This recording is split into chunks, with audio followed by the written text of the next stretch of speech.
sesama menghargai sama manusia dan juga saling tolong menolong. Nah jadi pesan-pesannya itu kan lebih ke universal gitu, dimana semua masyarakat, semua kalangan, semua umat bisa menerima pesan-pesan tersebut gitu.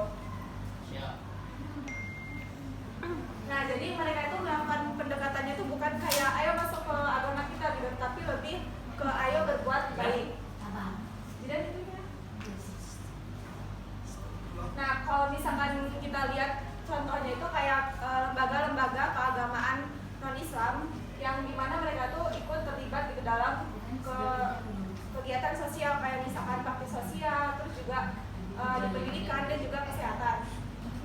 Nah contoh dari bakti sosial itu misalnya kayak Yayasan Buddha Suci, dimana yayasan itu tuh didirikan gitu untuk membantu masyarakat tanpa melihat latar belakang mereka. Jadi mereka tuh kayak melakukan donor darah, terus sembako, sama sedekah lah gitu.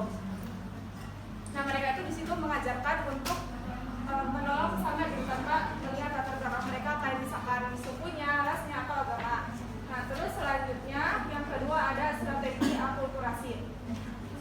Nah di strategi akulturasi ini kalau misalkan masuk di konsep penyiaran itu jadi memasukkan nilai-nilai ajaran agama non-Islam ke dalam budaya lokal tanpa menghilangkan budaya aslinya gitu. Misalkan pokoknya intinya saling melengkapi. Nah tujuan dari strategi akulturasi ini mereka tuh kayak agak lebih dekat lah gitu ibaratnya sama masyarakatnya, terus juga menghindari penolakan.